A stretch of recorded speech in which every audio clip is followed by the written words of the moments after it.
I keep coming back to countries that have contrasts, and the Dominican Republic is full of them. There are the beaches, of course, the picture-perfect Caribbean you've seen in photos. But then there are caves with ancient drawings, mountain valleys that feel more European than tropical, and towns that live and breathe music and color. That's what makes it exciting to me. It feels like you could come here 10 times and still discover something new. On the eastern tip of the island lies Punta Cana, the most famous resort area in the Dominican Republic. It's the image most people already have in their head before arriving. Long white beaches, palms leaning into the sea, and an endless row of resorts. For me, this is the kind of place where you don't need to plan much. Everything is set up for you. It might not feel adventurous, but sometimes that's what makes it relaxing. You can spend a morning floating in turquoise water, take a catamaran in the afternoon, and by evening, you're at a beach bar with music in the background. It's not where I'd go looking for hidden corners, but if you just want that easy holiday by the sea, it delivers.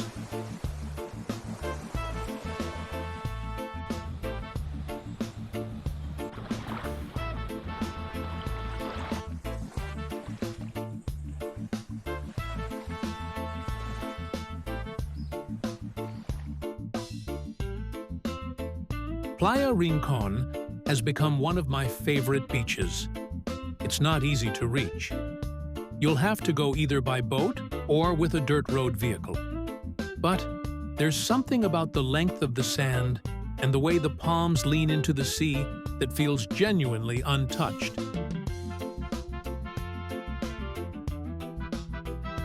The kind of beach you imagine when you think Caribbean, but less crowded.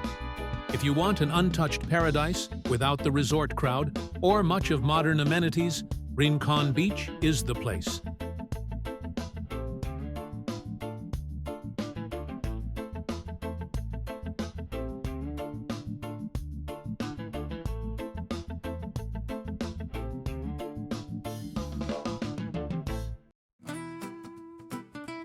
Santo Domingo is the capital, and its colonial zone is one of the most historic districts in the Americas.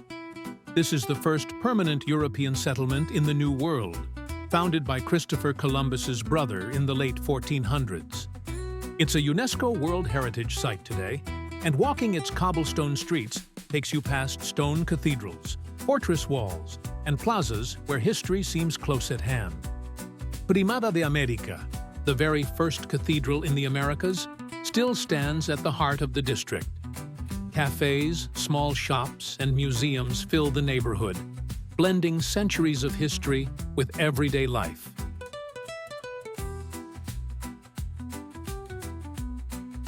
On the northeastern coast, the Samaná Peninsula feels different from the big resort areas. It's here you find Playa Rincón. Just offshore is Los Haitises National Park, a wonderland of limestone cliffs, mangroves, and caves filled with Taino petroglyphs. From January to March, thousands of humpback whales migrate to Samaná Bay, making it one of the best places in the world to see them up close. Far in the northwest, near the border with Haiti, Monte Cristi is one of the most unusual landscapes in the Dominican Republic. Unlike the lush tropics elsewhere, here you find arid hills, limestone mesas, and long stretches of mangroves and lagoons. The coastline is dramatic, with cliffs dropping into calm turquoise waters and offshore reefs that are perfect for diving. It's a reminder of how diverse the country really is, and how much of it remains far from the main tourist paths.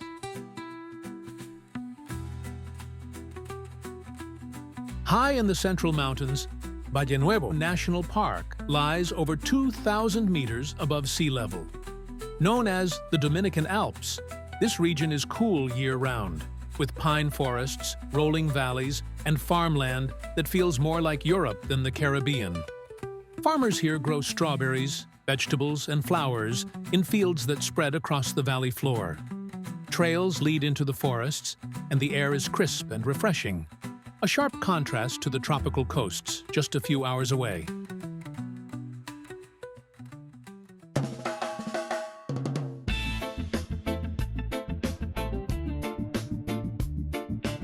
My last stop in the Dominican Republic is Saona Island, lying just off the southeast coast.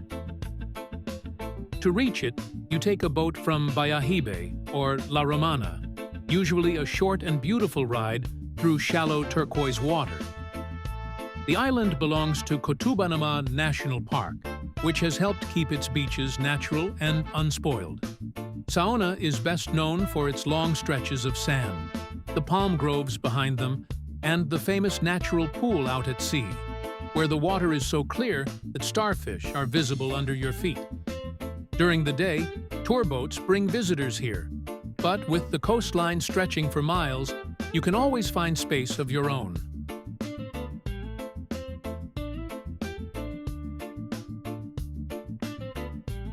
Ending here feels right. Saona is the Dominican Republic at its most iconic, a blend of sea, sky, and sand that leaves you with the image of the Caribbean you'll always carry with you.